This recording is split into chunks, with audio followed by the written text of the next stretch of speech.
How's it going, everyone? They're here at the Farmstead Way, and no one's on here just yet, so I'm just gonna give a second for people to chime in. So this is a live stream for 10,000 subscribers here on YouTube. I'm really excited to uh, have 10,000 subscribers. I know it's small fish in a big pond, but I'm very blessed to have everyone sharing their love and their support and tell me their stories and follow me on the channel. So I'm going to give everyone here a few seconds just to chime in, and feel free to comment. Let's chat. Like I said, I'm just going to give everyone just a few minutes to chime in. Let me know if there's service issues, and we'll do my best to mediate that. But there's not much I can do because when you live out here in the middle of nowhere, there's not a lot of service. So, but I'm just gonna do my best to keep talking. It's been a crazy past couple of weeks. The last week, I did spend a whole week inside in a factory doing work on plastic extrusion machines, and that was pretty brutal. This week, I got back to normal HVAC work. And obviously it's gray and dreary outside, and I'm so looking forward to having warm weather so I can get back to the homesteading part of stuff. I'm looking forward to starting the garden again, getting the next round of meat chickens in, and redoing the egg-laying chicken stuff, and just doing more of the homesteading stuff.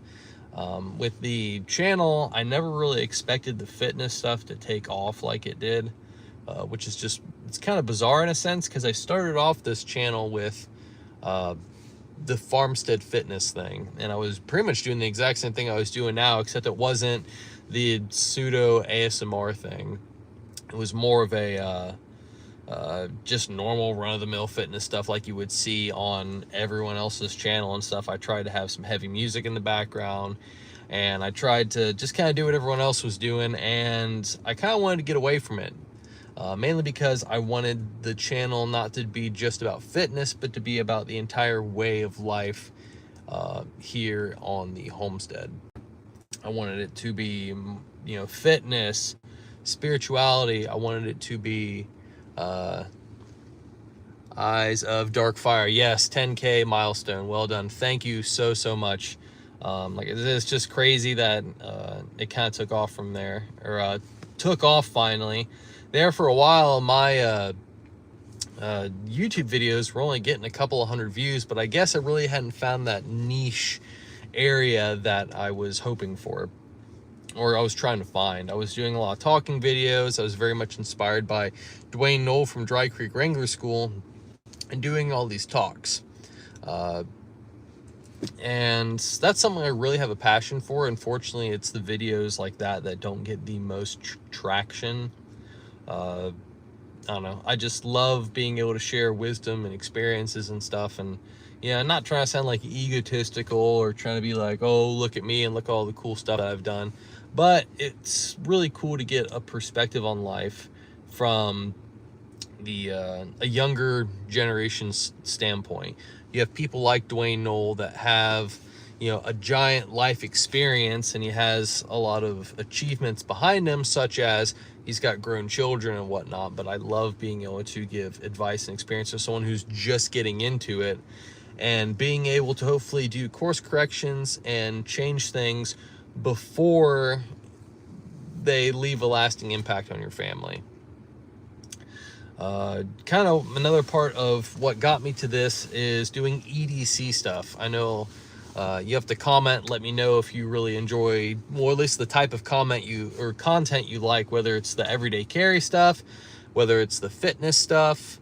I don't know. I love filming all of it. It can be a little stressful sometimes because there's been times where I've edited videos on the way to work, and my boss likes to heckle me the whole time about YouTube stuff. I don't think he's watched any of my videos, but like, I'll be trying to like cram edit videos so I can upload them while I'm have service, and it just gets a little crazy. But yeah, a couple months ago, let's see what's the comments. Haven't seen you since you lost the boxing match, Andrew Tate. Yeah, I kind of right now got the Andrew Tate vibe going. Hello, Conrad from Ohio. I'm doing just fine. Now, Island Road Outdoors. How much did your house cost to build, and did you do it all yourself? So, for those who don't know, I live in a barn dominium. I built, the barn was already there, and the barn has been there probably since the late 90s. And when my wife and family moved here in the late 2000s, early 2010s, they had horses down there, they had cars down there, it was full of junk. And then when my wife and I got married, we were looking around at the market and we were like, there's no way we are going to be able to afford a house. So we had this building down here and we're like, we can just do it ourselves. Now, the only thing we didn't do is some of the base framing on the walls, because it got really intimidating really fast, because I really wanted tall ceilings, and being able to frame in 14-foot high ceilings was a little scary. So we hired a Mennonite crew to come out and do the outside perimeter walls and put the windows in. But the interior framing, as far as the rooms, my wife and mother-in-law did. My mother-in-law did most of the electrical work. I did all of the plumbing by myself. I did all of the drywall installation. I did all of the drywall finishing. I did all of the painting. I installed the floors. We installed the ceiling. I mean, we did almost all of it by ourselves. And I think at the end, the barn dominium probably cost $30,000 to $35,000. Well, that's mainly because it was material. Most of your housing costs goes into the crazy amount of labor that goes into a house, and that's why you have houses that are $200,000, $225,000, $250,000. So I think with everything, yeah, about $30,000 to $35,000. It was a crazy experience. It was a massive learning experience, and it forced me to really push myself, because I was still working. I was working full-time and working on that. So being self-employed, I was able to take several days off and pour my energy into the barn. And a lot of it, I was watching stuff on YouTube with the type of work that I do. A lot of it came from experience, and I don't know. It was a giant project, and I grew a lot from it. And now I have a home that is custom built that I've always wanted. It's not perfect, but it suits our family just fine. And I don't have a mortgage, so that's a blessed thing. So hopefully that answers your question. Enjoy the mixture of content. Please get this. Hey, sweet Conrad, Southern Spain. I love my international supporters. Whether it be people from Russia, people from Spain, Argentina, England, Australia, I think Switzerland, Norway.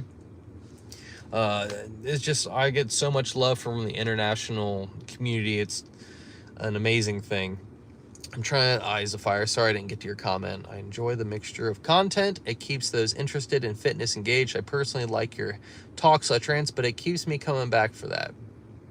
Many of us watch for our reasons, I suppose. So yeah, the fitness stuff.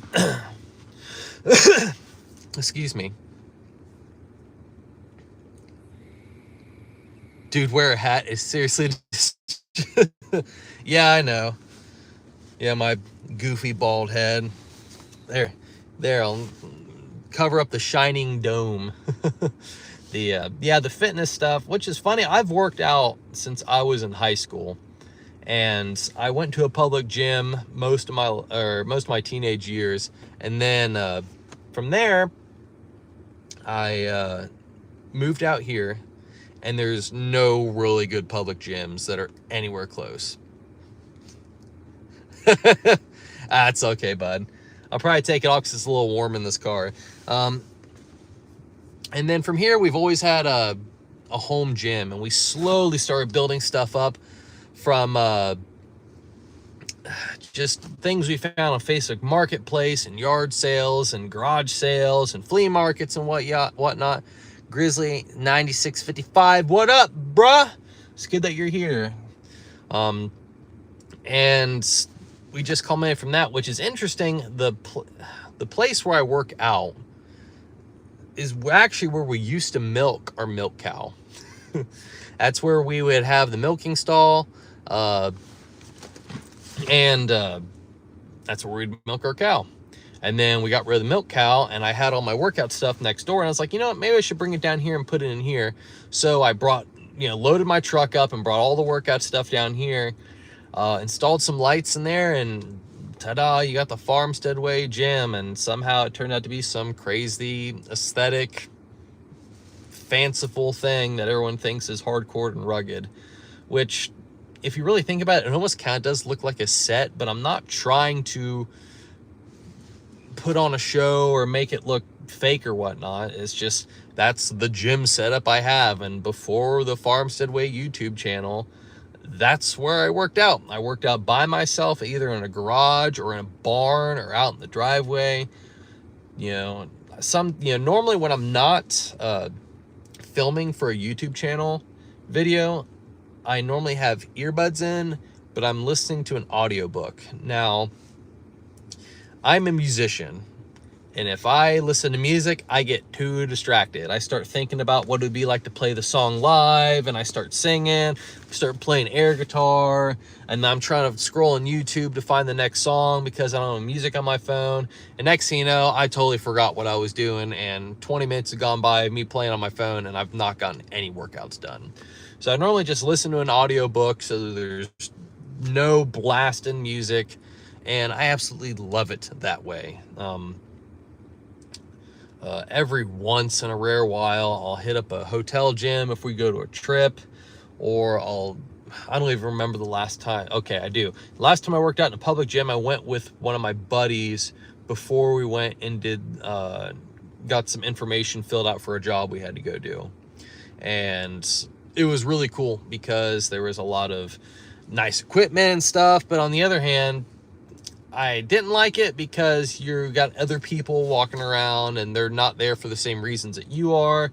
And I don't know. I just like the solitary, Drago, Rocky thing that everyone keeps commenting. So we got some more people chiming in. If you have any comments, questions, goofy remarks, thank you. Cupperyon, Kyperian. Is that a Dune reference? I don't know. Thank you so much for the congratulations. It means a lot to me to have so much love and support from you guys. So if you guys have any stories, any things that you would like to hear, any comments, questions, just throw it in the comment box, and I'd love to be able to chat with you guys and hear the kind of content that you really like. Dude, Dayton, yes. Thank you. Are you in like North Dayton, South Dayton? Every once in a while we have to go around Dayton to do some work, and I hate the traffic in Dayton. It's brutal. Also, some cool stuff that we did this year is, I don't know, I'll have to tag her somehow, is Erica from Erica's EDC sent me a really cool Northern Knife Works drop point dagger that I got to test. Small town living, 30 minutes north of Dayton. How close are you to Troy? That'd be interesting to hear. She sent me a drop point dagger from Northern Knife Works, and I got to use it and abuse it. So that was really, really cool. And stuff like that makes you feel like a little bit more of a legit person, because you're doing collaborations and you're chiming in with other people and just doing reviews and stuff. And it makes you really feel like a part of the YouTube community, because you have all these people that you follow on YouTube. Okay, yeah, so I do a lot of work really close to where you're at. Karate Elvis 96, what's up, bud? Thank you for the coming to the live stream. But you watch all these YouTube people, and they've got, these sponsors and these people they're partnering with, and they got discount codes, and they're collaborating with other YouTubers, and as a small content creator, you just want to be in that world. Now you have to be careful, because you don't want to make dreams your goals, and you want to just take it one step at a time and not try to go for the vanity shot of YouTube. And just do your best to make quality content for people. It can be really easy, and I've kind of noticed with people, to make content that hits the algorithm just right. And yeah, it's a trap to fall into. And sometimes you have to do things to make YouTube creative, but then you also need to stay true to yourself. So, you know, I've been thinking of different things to do for like workouts to make it interesting and to keep people coming in, things that are going to inspire people, but trying to find the balance between what's going to look cool and what's something that I would actually do for a workout versus, you know, doing a crazy, bizarre workout that's just going to get clicks and likes and stuff. So yeah, like I said, we got more and more people rolling in. So if there's anything you would like for me to talk about, stories or things that have happened this year, fitness advice, I'd love to hear and chat from you guys. It's I know we got about 12 people in here right now. I just want to thank you all so much for showing all your love and support here on the channel. It means so much to me.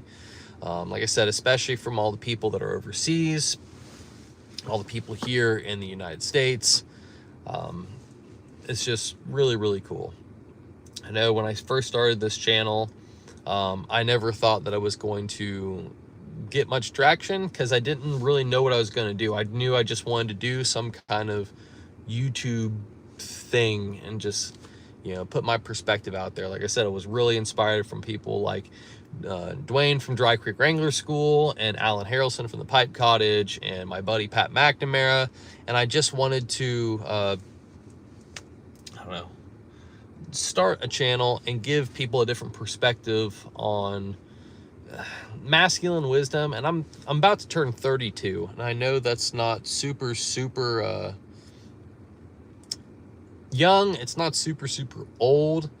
I sure don't feel old, but when you realize that it's been almost 12, coming up on 12 years since you graduated high school, yeah, it feels, you get to feel a little old. Hank Hill. I cannot say Hank Hill without saying like Cotton from King Hill. Oh, Hank Hill. No, that's Con from Hank Hill, not Cotton. Yeah, I can't help it. I see every time I see that, I'm like, oh, Hank Hill. Great stuff coming from our recent man. You're genuine, and you can tell you're recent. I'm really putting in the work out in that barn. Yeah, it's a it can get brutal out there, and as tough as I can make it. Here's some of your music. I'll get into that in a second. So, as brutal as, or as tough as it looks like that I am on YouTube, there's times where if I look at the weather and if it's raining, I'll be like, yeah, not today.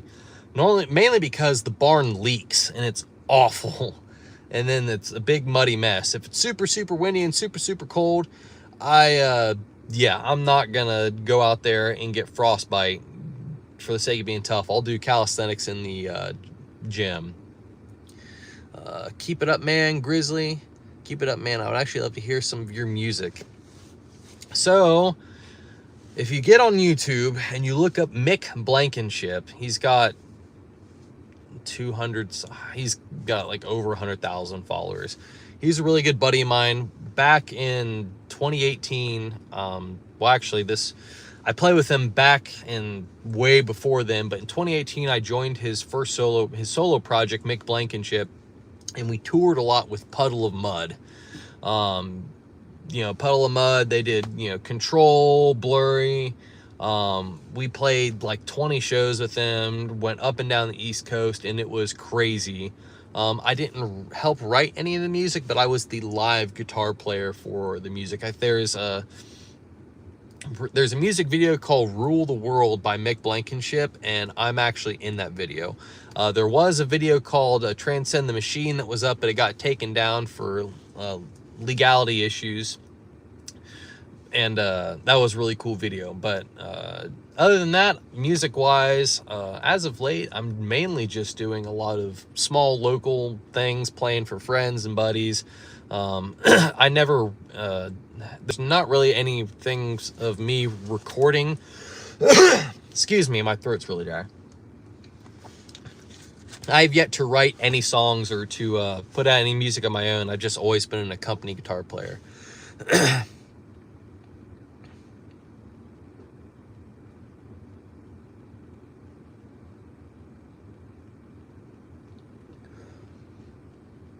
I'll have to, a thing called Life 24, I'll have to get, when I get off the live stream, I'll listen to that song. Sometimes things gets a little crazy and you kind of forget to do things. You will appreciate it's beyond a good storytelling. The song gives you goosebumps. Yeah, and that's one of the things I feel like that's missing from a lot of music is great storytelling.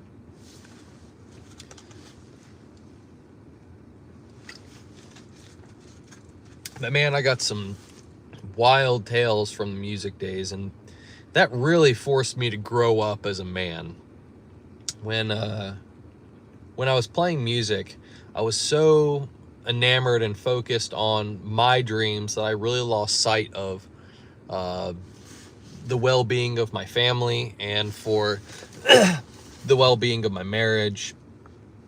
And it caused a lot of drama in my family. It caused a lot of drama with my parents and me. It caused drama between band members and stuff.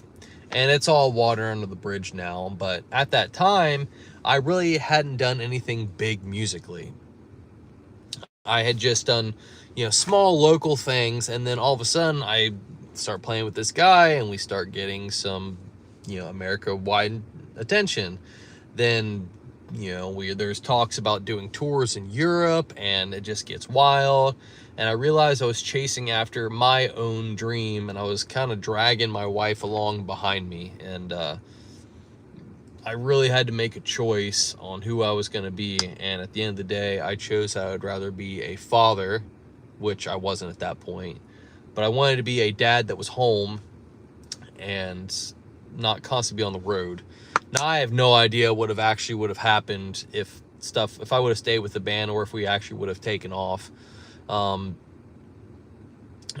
we didn't know at that point.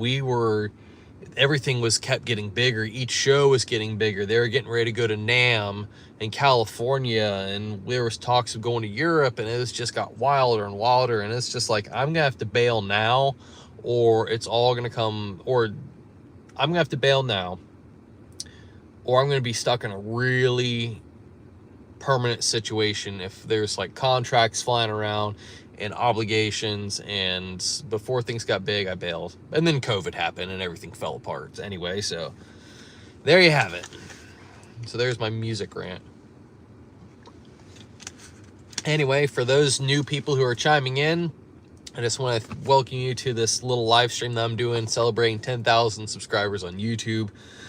It's crazy to think that I've come this far on the channel. If you have any comments, if you have any questions, stories, things you'd like to cover, things that inspire you, things that you don't like about the channel, just let me know. I'd love to be able to talk with you guys. If not, I'm just going to try to keep chatting about the channel.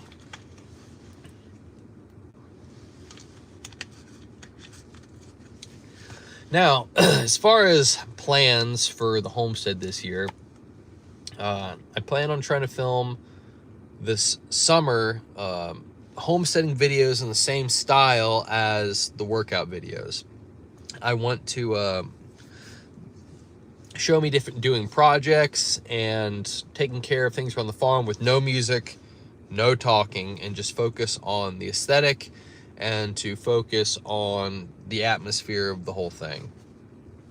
I don't I've done talking videos before, but I think what people really enjoy about like the workout videos where there's not a lot going on other than the camera and me working out is it really immerses you in more of a real life situation of what it would be like to actually be there. When you watch other workout videos and there's crazy metal playing, there's crazy camera angles, crazy set pieces, it just makes it look like you're watching a movie versus with the stuff that I do, being able to You know, be like, hey, this could be me. This could be me in my basement. Love to see more pipe, cigar, family garden, farmstead, God, EDC, real talk type stuff. Like how you started it with what brought me to your channel. Been here since day one, and you have helped me, man. Thank you so much. A thing called Life 24. Yes, I plan on doing more and more homesteading stuff and keeping it down to earth. There's a couple of EDC videos I have planned, whether it's concealed carry stuff, tools and loadouts and stuff, and I really want to get back to the farm part of the Farmstead Way, but when it's winter, there's not much happening. I feed and water the chickens, and that's about it. There's no gardening going on. There's no projects. It's just, you go to work, you come home, it's dark and it's cold, and you go inside, you help out with the kids, you get dinner situated, you hang out as family, you go to bed, and you do it again. And that's what it's like from about November to March, especially out here. And yeah, pipe and cigar stuff. I would like to do more of that kind of stuff. I know YouTube gets really iffy if you talk about pipes and cigars. If you have a pipe and a cigar in your video, they really don't care. I don't know how the algorithm has changed, or how AI is seeing whether or not, you know, you got a cigar in your mouth, or if you got a pipe in your mouth and stuff, that triggers stuff. But I know the algorithm and YouTube does not like people talking about tobacco, which you can talk about Lord knows everything else. And they don't care.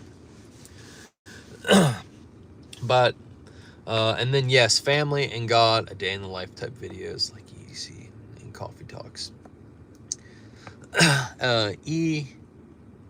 Mahatamaki, sorry if I mispronounced that. Yes, a day in the life stuff. Yes, I could definitely do that. And I could definitely do that in the same vein as the workout videos, where I just don't talk, and where it's me making breakfast. I'll have to pick a day where it's just me at work, or I'll have to do very minimal filming, or I'll have to wait till it's just me and my Mennonite guy. Like I said, my boss would heckle me the whole time if I filmed at work. But I could definitely do a day in the life of, if you guys would like that stuff.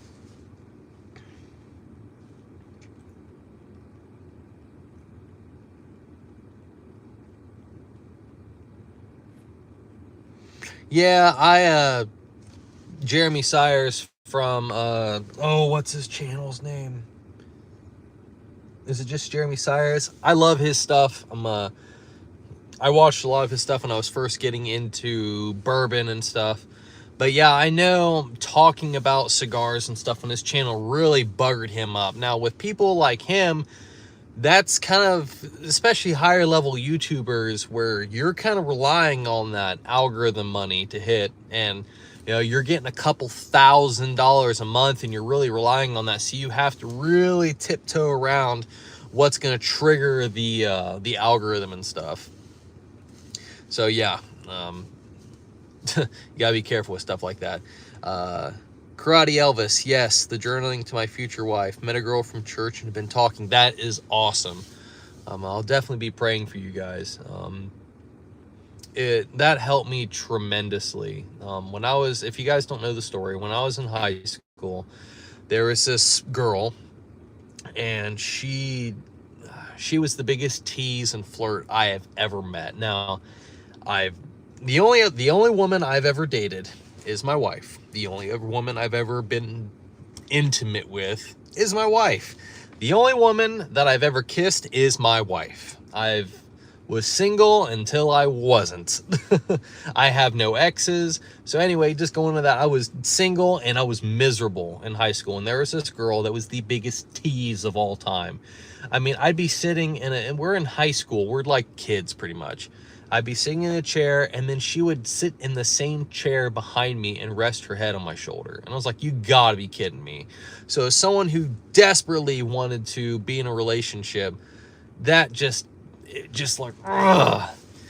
And then I asked her out, and she said she wasn't interested in me, and come to realize that,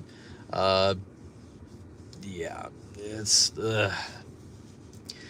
she's done this to so many guys anyway. And I said, nope, I am not doing that again. I am not going to emotionally put myself and invest myself in a girl unless I'm 100%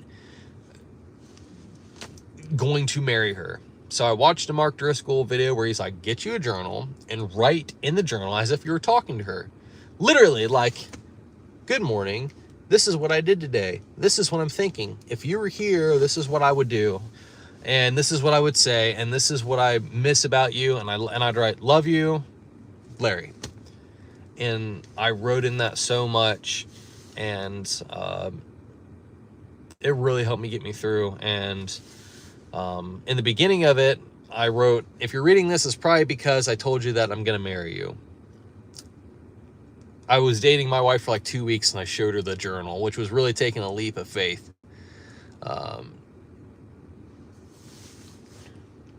Yeah, no problem. Which was really taking a leap of faith. And but when I met my wife, I was 100% sure that she was the one. And before that, there was some potential girls I was talking to, but just nothing sit right in my spirit until I met my wife. And I was like, yep, she's the one. And I got kicked out of church for it because she wasn't the same denomination as I was. And then I moved 2 hours away from my hometown, and it was just a crazy, wild roller coaster. But that journal really, really helped me. And what was really cool is eventually she got to write in that journal of her perspective. And we keep going back to it and writing in it and writing in it. We wrote in it when we had our first child. We wrote in it when I, told my wife about pornography addiction. I wrote about it with my other child, and I want to keep writing in it. And I think it would be really, really cool to someday,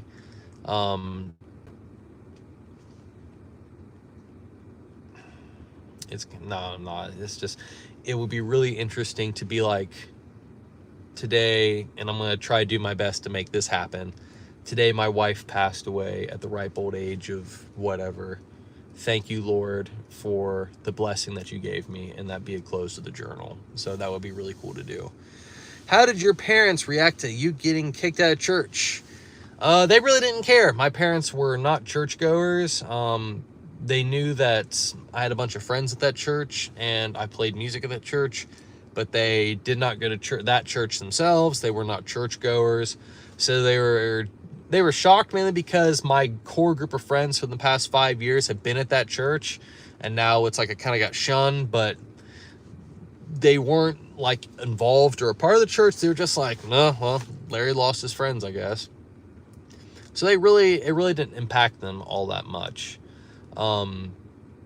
Leaving music impacted them a lot more than leaving that church or getting kicked out of that church, mainly because they had seen me playing music from such a young age, and then all of a sudden I'm not, and they didn't really understand why. So yeah. How long have I been married? We'll have been married 9 years this year, which is crazy. I was 22, 23 when I got married, and she was 19. And it's crazy to think, now, because there's so many people that are in their 30s and they're like, I think in a couple years I might get married. And it's like, dude, I've been married for 10 years and I'm not even 35 yet. And then, by the time, my wife won't even be 30 by the time she's been married 10 years. Grizzly, much love, man. If you're ever in the Troy Dayton area and you want to have a cigar or drink, let me know. I'm gonna jump off here and get the kiddos fed. Yeah, I know what that's like. And get them fires going for s'mores. Yeah, dude, if you're in Dayton right now and you're having a fire, that's pretty brutal, bud. Well, I guess it's not that bad outside, but yeah, we're up in that way all the time, so I'll definitely hit you up sometime, brother. So yeah, life's crazy. And if those of you didn't know, I did not grow up in the country. I actually grew up in I grew up in suburbia, just outside of like ruralish Ohio. I lived in the suburbs in a 2-story stick-built house with my twin brother. And my childhood was go to school, go to karate, play video games, and that was it. We didn't take a lot of family trips growing up. I didn't spend a lot of time outdoors in the woods. I didn't grow up hunting. I didn't grow up fishing. I didn't grow up farming. I didn't grow up gardening. I didn't grow up raising animals. I didn't own a pair of boots until I moved out here. Like I said, there's old pictures of me, which it's kind of abhorring to see, but there's old pictures of me when I first moved out here, and I'm wearing a workout shirt, gym shorts, ankle socks, and tennis shoes. And I haven't worn shorts in like years, at least outside in the regular. And that was a crazy transition from country life, or from city life to country life. And it's all like just dumb stuff that you normally can live without, whether it being internet service, which that kind of sucked because I used to be really big into video games and stuff. I haven't played online video games in over 10 years. Being able to just run down the street and go to a UDF, or being able to have everything at your fingertips. And now if I want to go to town, it's 15-minute, 20-minute drive, depending on the road conditions. And I don't know. I wouldn't go back. There's no way I could go back to the city life after living out in the country. Born and raised, Eyes of Dark Fire. Born and raised in New York City. I moved to Kentucky. I grew up taking buses, trains, railroads, and driving a truck in my 30s. Never had seen it coming. Whew, dude. I'd love to visit New York City, but I could never imagine living in New York City. It just sounds like absolute madness and chaos. Geez. So, I mean, what made you want to get out of the crazy city and move to God's country of good old Kentucky? I love Kentucky, bourbon capital of the world. Such kind, nice people down there. Yeah, I can imagine. I mean, like I said, there's part of me that absolutely loves big cities. I mean, I don't know if you guys remember, there was a game back in like when the Xbox 360 came out called Mirror's Edge. It was a parkour game, and it was set in a giant modern city. And I thought, man, it would be so cool to live in like a loft apartment. Yeah, these are pipe dreams. I'd have to be like a multi-millionaire to do that. But it'd be so cool to have like a loft apartment overlooking the city, where it had like the brick walls and like 14-foot high ceilings, and like a loft where your bed was at, open concept, and you have to take like a big industrial elevator to get up to your suite. And like, I always thought that would be really cool. I mean, that's why I made my house look the way it is, because I always wanted to live in a industrial style loft. It was becoming unsafe, and I couldn't live in fear of my parents' life. So I just took them out of the city and dedicated, like, yeah, I don't blame you, dude. You have to be a different type of animal to find it comfortable in New York City, where you're among millions of people every day on top of each other, above you, next to you, and below you, all around. And it's crazy to think that the island of Manhattan used to be a swamp with a fort on a trading post on it, and it grew into the concrete jungle that is New York City. It's just wild to think. Better living conditions, and people are significantly nicer and kinder. Truly a major change. Yeah, I don't blame you. Just getting out of New York City, ugh.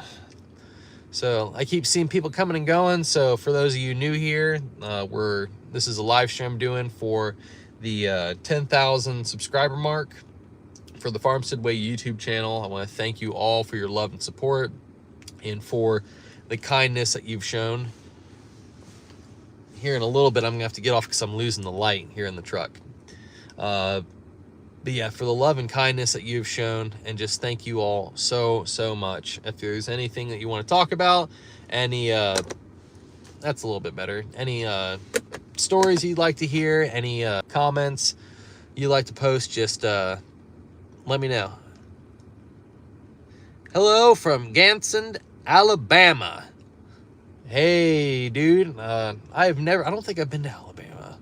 Are you more north, or are you more close to the Gulf? It'd be really cool to go back down south. A couple years ago, I went to Baton Rouge, Louisiana for some outreach work, and that was really cool. There's a super kind people. What's your favorite part of living the way you do? The Farmstead way of living. Mainly just making do with what you have, and things are simpler.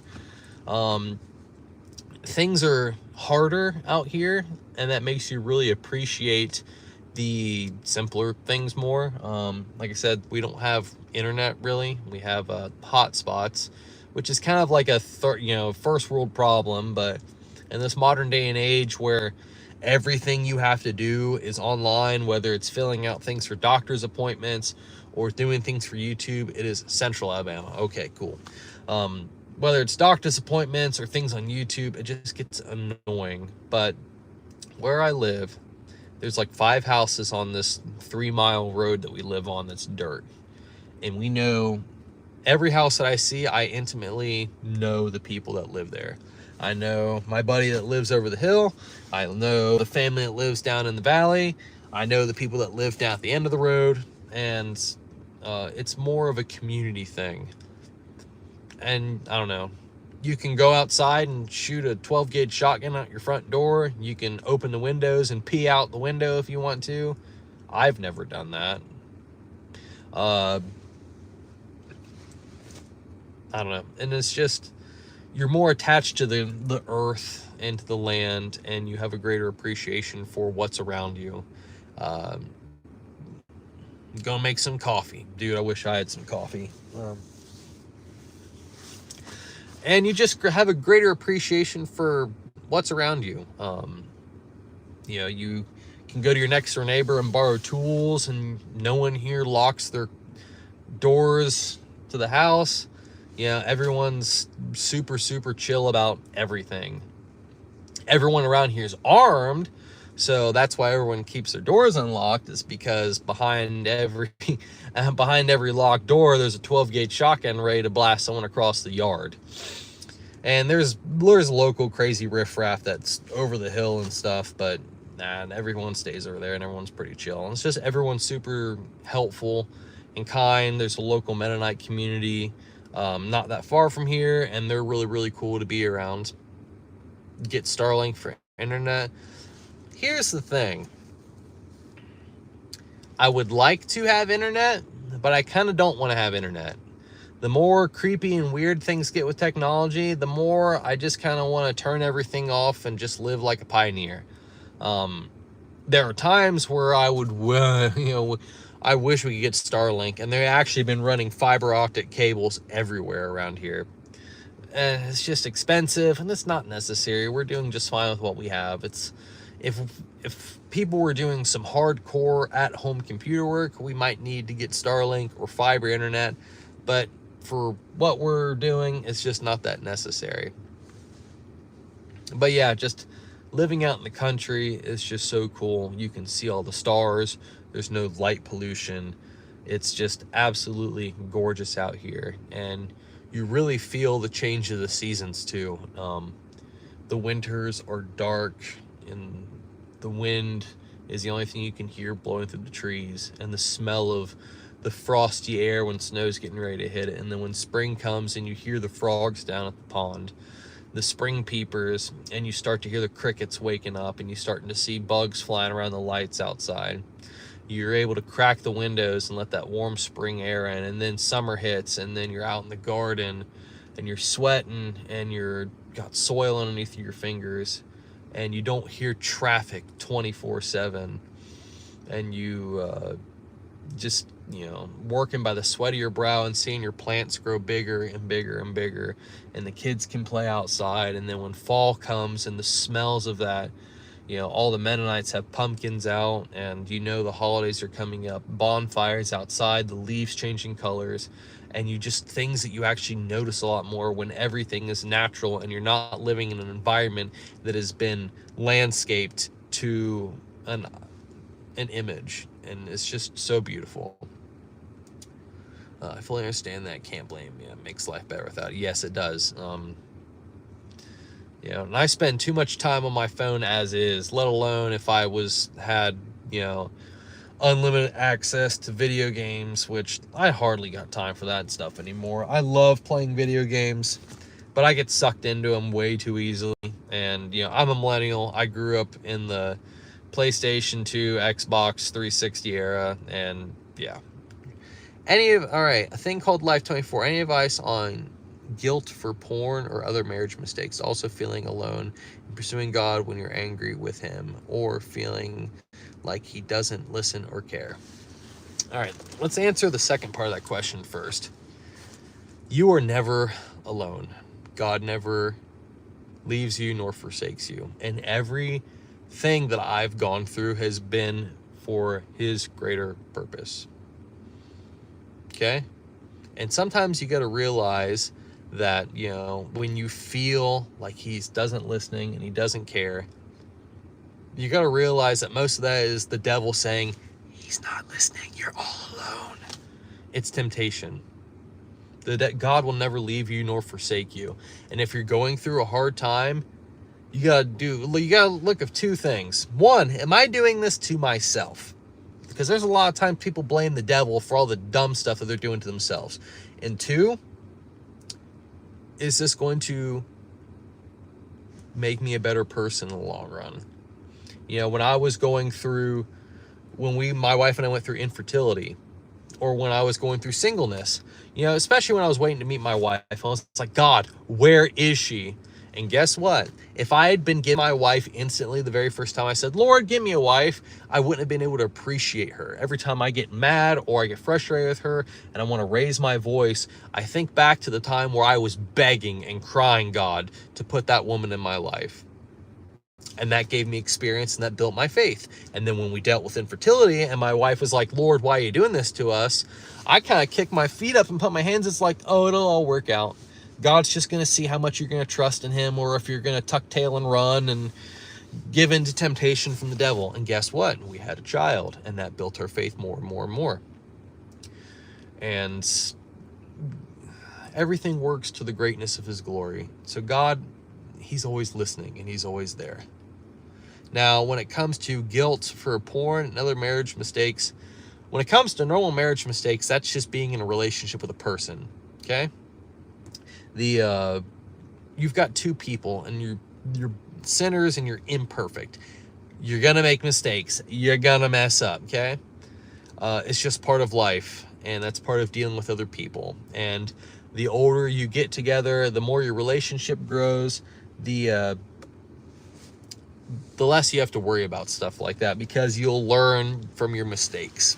Now, with porn, I understand that the guilt is horrible, and the sooner you can bring it out in the open, the better you'll be, because, you know, people don't realize porn is pretty much a mental drug. It's like mind crack, and you have to separate sometimes the spiritual guilt part from the addiction part, in a sense. And you have to tackle it like, do you love your wife? Do you love the person that you're with? Or do you have faith in God if you're single? Okay. Lost my train of thought. And if you're married, if you love your wife, do you hate what you're doing? Yes. Okay. So now you have to just focus on the addiction side of it and get into the word. Well, going back to the spiritual part, get into the word and start reading like James chapter 1, that when you are tempted, that you are given a crown of righteousness, and that the Lord will, and also there's other scriptures where it talks about God will give you a way out. Romans 8:1, now for there is no condemnation for those who are in Christ Jesus. And there's just so many things that you can do, or so many scriptures that you can lean on to help with the spiritual condemnation, because the devil wants to knock you down and knock you out. And then just be open and communicate. And if the addiction keeps going, listen to what Jesus said in the Beatitudes. At least I think it was Beatitudes. Maybe it was Sermon on the Mount. If your eye causes you to sin, pluck it out. If your hand causes you to sin, cut it off. If Safari internet browser causes you to sin, delete it. If YouTube causes you to sin, delete it. If Instagram causes you to sin, delete it. TikTok causes you to sin, delete it. There's certain gas stations I can't go into because I know they sell pornographic magazines. There's certain parts of department stores that I can't go into because it will trigger me mentally, sexually. Okay? You have to just be very, very careful. Okay? And like I said, a lot of it's just being open and communicating and talking, and just take time to heal. If you love your wife and your wife loves you, you will get through it if you want to. She can't hold on to bitterness, and she's going to have to be in it for the long haul because your mind's been rewired by this visual crack that you're addicted to. And you're going to have to do your best to humble yourself and let your wife know when you're struggling, okay? I don't watch it anymore, but it's been 2 years, but it hurt her when she found out, and I also hurt her with my anger, which is more what I was asking other mistakes. Yeah, anger, that just... So what's the opposite of anger? Patience. Peace. Looking at it, understand, because anger is nothing but an emotional build-up to a problem that's frustrating, okay? Yeah, it's learning to be patient, because I can get angry too. You know, you got small kids, you're gonna get angry at them, and you want to tell them to get off the table, and you have to be like,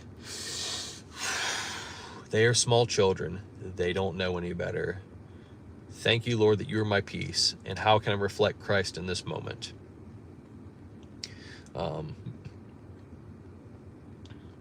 Yeah, it's just being, the main thing with any sort of marital mistakes is being aware of your own mistakes and doing your best to take good correction and to correct yourself. The worst thing you can say when someone calls you out on your mistake is, I don't act like that. What are you talking about? I don't do that anymore. That's not me. Yeah, you're not able to realize your own mistake, or you play the victim card, okay? That's sometimes is even worse. Like, why are you so angry? Yeah, I guess I'm just a bad guy. I guess I'm just always pissed off. I can't do anything right. Then you're not helping it. Then you're using your faults as a shield to deflect any guilt, and that's not good either. Be humble, admit your own mistakes, and move on from them.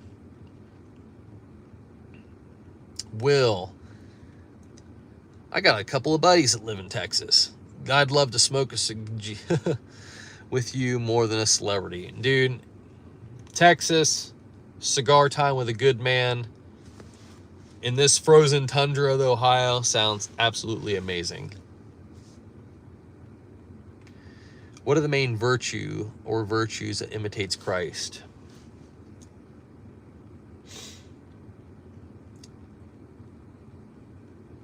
Peace, patience, and love. And also sticking to your guns when it comes to righteousness and holiness. Now, you have two sides of Jesus. You have the side of Jesus that's tolerated evil to be done to him. Father, forgive them, for they know not what they do. And then you also had the part of Jesus that stood up for righteousness and stood up for what was right, and made a whip out of cords and ran the merchants out of the temple. Being able to get rear-ended and not try to pull the dude out and kick the crap out of him in the middle of the road, and just be like, hey, are you okay? Let's call the cops. Let's get this thing situated. Oh, I'm so sorry. Yeah, it's okay. We'll figure it out. Peace and patience. And then being like, you know, bud, I'm not going to go with you and the guys to the strip club. That's not what I do. I'm going to do my best not to swear like a sailor at work. I'm going to do my best. I'm going to avoid all of these things because that's not what God wants us to do.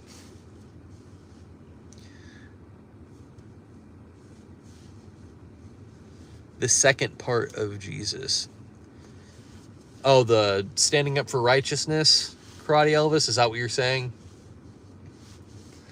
Yes, that's hard for everybody. That's hard for me. I mean, I don't do it on here, but I have to watch myself, because you get around a lot of guys that are swearing at work, and you start swearing yourself, and you're like, well, it's not really exalting. Sometimes it's appropriate if you're trying to get a point across. Let's just be honest. When it's casual, it just makes you sound like an idiot.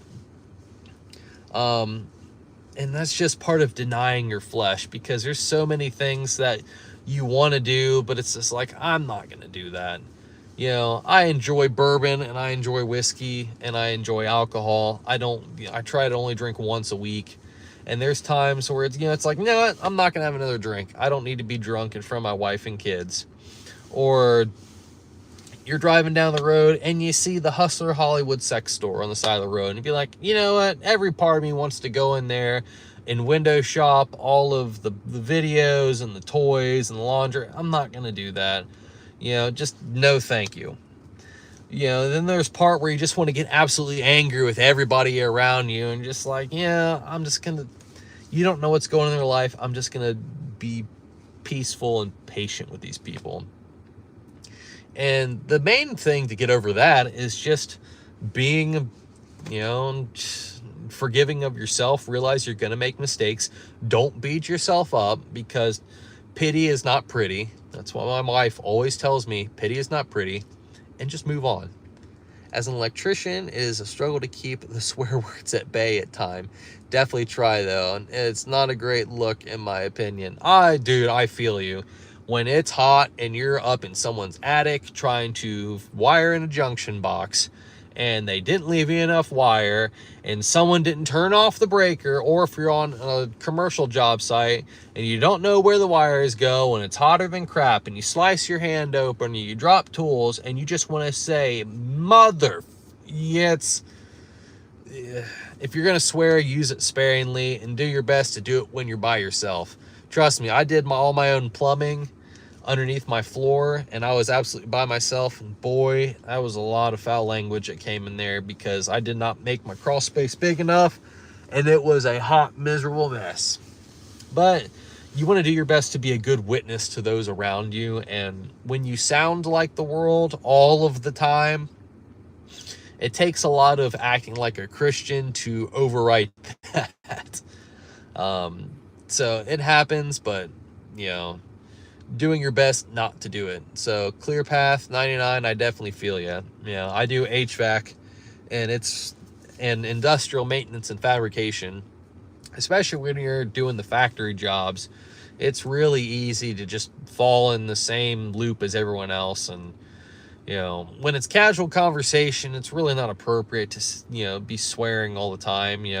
When you touch a 300 400 degree piece of metal and you start saying a lot of short 4-letter words, it's kind of more acceptable. But I don't know, I'm kind of a different Christian, so sometimes it happens, and there's more to your Christian faith than doing your best not to swear. My great-grandpa's philosophy was that it's okay to curse inanimate objects, but not people. Since the good book says to build people up with words, a bit of gray area, but sometimes, yeah, whether it's things you're allowed to swear at, parts broken in your house, parts that are underneath the hood of your car. Well, mainly that's it. The worst thing you could probably swear is your car, especially when you're working on it, you bust your knuckles, or projects around the house. Yeah. Or when you get the unexpected bill in the mail, or when random stuff happens. But yeah, try not to swear at people. So we're almost coming up on 1 hour. I'm going to jump off here soon. If there's anything that you would like for me to cover, anything you guys would like me to talk about, I would love to hear it. And once again, thank you so much for 10,000 subscribers on YouTube, and it is continually growing. I think I just made it the halfway point past 10,000 to, what would it be? 10,000, 11,000? Yeah. Math. So, like I said, thank you all for the love and support and everyone. So I'm going to give it a few more minutes here. So if there's anything you would like me to talk about, and also what kind of content do you guys like? What kind do you want to see more of? Do you want to see more workout stuff, more everyday carry stuff, life stuff? Do I personally memorize Bible verses? Yes, but not for the sake of memorizing them. You can memorize, there's a lot of things that you can memorize, and if it doesn't impact your heart, what's the point? I know there's people that would like can memorize entire chapters of scripture, but if it doesn't affect you, what's the point of remembering it? So like what I would do is I will take a few lines of scripture and I'll just read on it and really, really just stew on it and see how I can make that verse impact me in my life.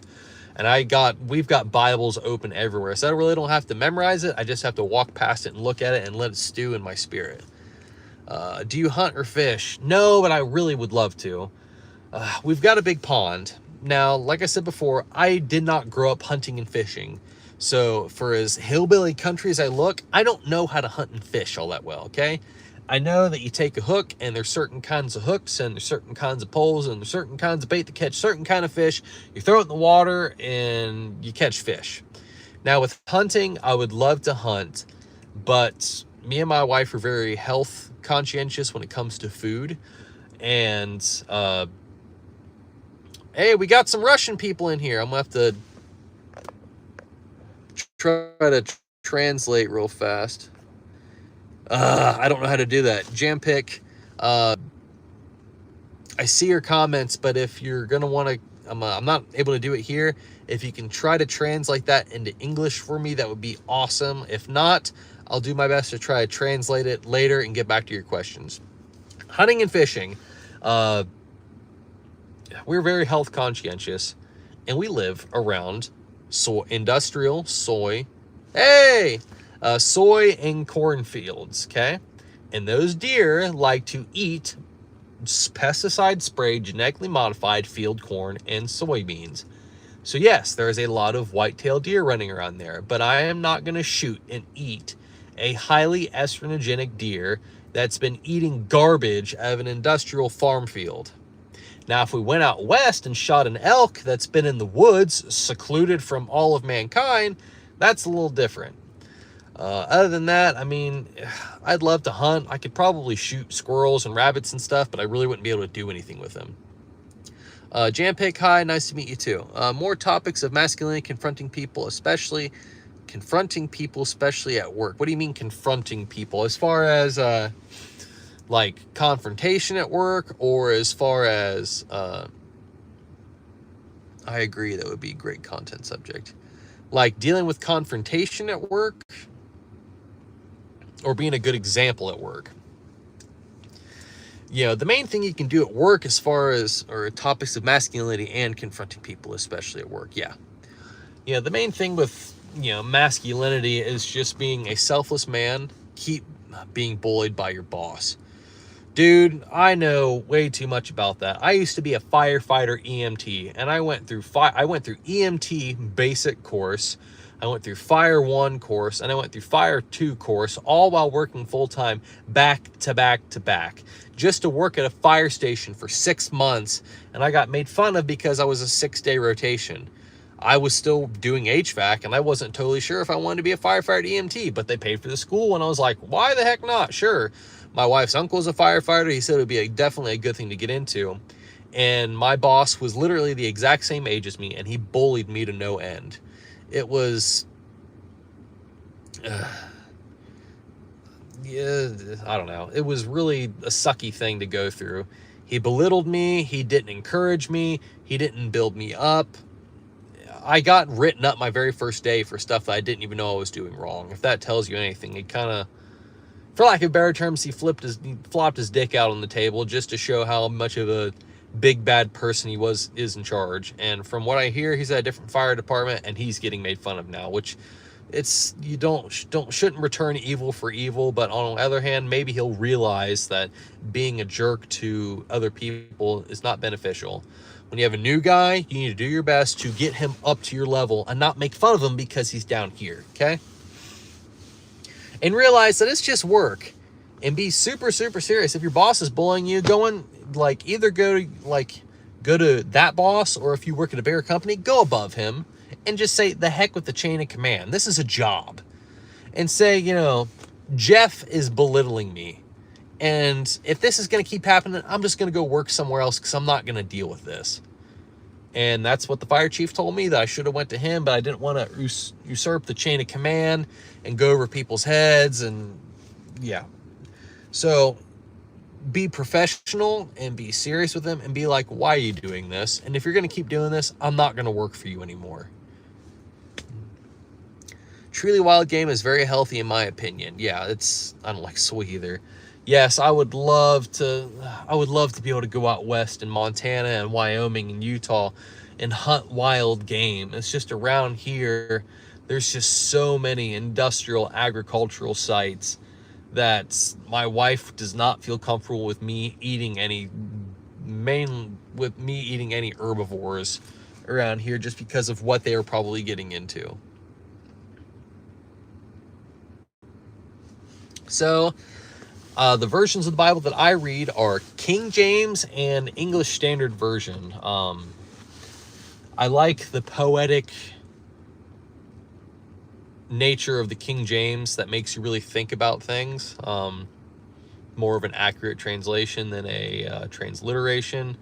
I'm not a super in-depth Bible history scholar. I normally, so I can't exactly hardcore defend why to use the King James. It's just what I've always used. And then sometimes when the King James gets a little confusing, I jump over the ESV, because that's exactly what it is, an English Standard Version, Standard English, and I speak Standard English, so it's a lot easier for me to understand. Yes, Karate Elvis, no problem. If you have any comments or anything else comes up, just let me know. The Ethiopian Bible for me, I'll have to look into that. What are like the finer points of the Ethiopian Bible that's different from other versions? And I have actually never read the New King James version, and based on multiple manuscript sources. So sometime I'd be interested to check that out. I've never had a copy of the New King James. I used to read the Holman Christian Standard Bible, and then it was just King James from there. All right, A Thing Called Life, some good content. Could be a book recommendations. I would love to do that. I went to go film one a couple months ago, and then my wife and I just started laughing hysterically, and we had to stop. You seem to have a good taste if you are looking for a good book. And Pastor, like Driscoll, read some Stand Firm, Act Like a Man, Joy Martin. I'll have to check that out. I would be cautious with the ESV. It's in its 5th update, so it doesn't want a lot of make money. Yeah, I can feel that. It includes a lot, like Apocrypha books, like Ethiopia has like 4 or 5 more Gospels. Yeah, I just read the Apocrypha, but like things like Baal the Dragon, 1st and 2nd Maccabees, the additions back into Esther and stuff like that. Yeah, I know a lot of people get really uptight about the books of the Bible that are not inspired, but I think what's more important is whether or not scripture was a scripture or a passage or a piece of paper was inspired by the Holy Spirit. If you can take that piece of paper and apply it to your life and transform your life to be a better servant of God, then I don't really think what the source is. If it draws you closer to God, it's important.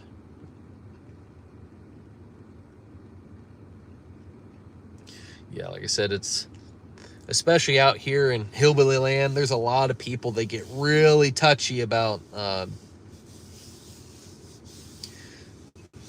Bible translations. Out here, it's hardcore King James Version 1611 only, whatever, and it's just like, you're not reading the 1611 King James, trust me.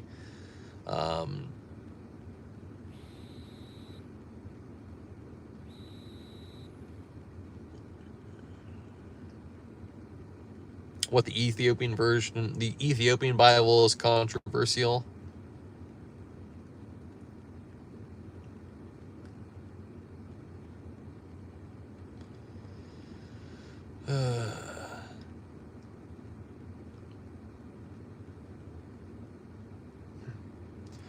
But yeah, it's it's whatever version of the Bible you read. It really doesn't matter whether it's things that are more fundamental, like the King James, all the way up to weird translations like the Message and whatnot. If it makes you more godly, it draws you closer to Christ, and makes you more loving and kind to your fellow neighbor, then it doesn't really matter.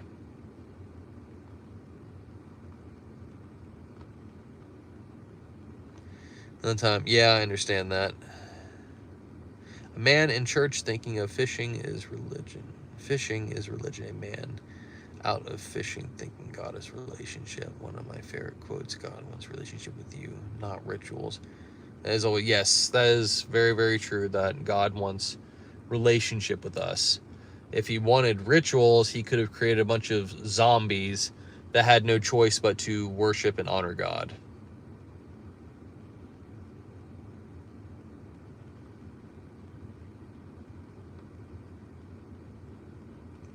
Because the extra gospels in the New Testament are discussed to be relevant, real or not. Like Gospel of Thomas kind of thing, where it was, or the Gospel of Judas, some of the ones that are rather controversial, talking about that Jesus possibly was married and had children and weird stuff like that.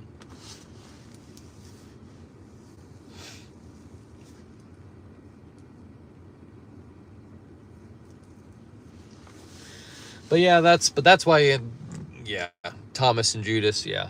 And I can understand, because a lot, Mary Magdalene, yeah, Maria Magdalena, yeah, if you guys are curious about that kind of stuff, Wes Huff has got a lot of really cool stuff on his channel talking about those.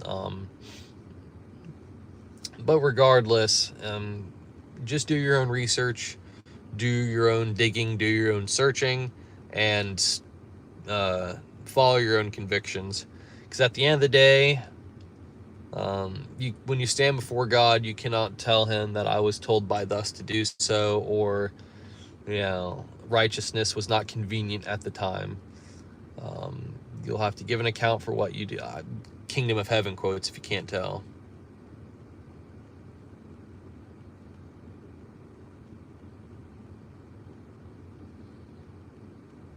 Okay. Well, regardless of Bible stuff, it's mainly how it affects you and how it can make you a better person. So anyway, I'm going to go ahead and wrap this up and get back down to the house. I just want to thank you all so much for having a really cool live stream. It's from listening to me flap my jaws for over an hour, talking about different things. If you like this live stream, if you want me to do this more, leave it down in the comments below. Like, share, and subscribe to the channel if you haven't. It really means a lot to me. And like I said, just thank you all so much for your love and support. Yes, I want to do more fishing this year. And thank you all for your love and support. And I'm going to try to post a video probably on Monday when I'm back in town, going over my workout plans and how I kind of structure workouts. So in the next video, or whenever videos, if there's any sort of content you would like for me to put out, I'm here to meet your wishes. I want to make content that everyone enjoys. And if there's things that you guys want to see, just let me know. All right, so this is Larry Bevan with the Farmstead Way, and you all take it easy. Now I'm going to try to end this thing the best that I can. I'll say a prayer for you and your family tonight. Larry, keep being. Thank you so, so much.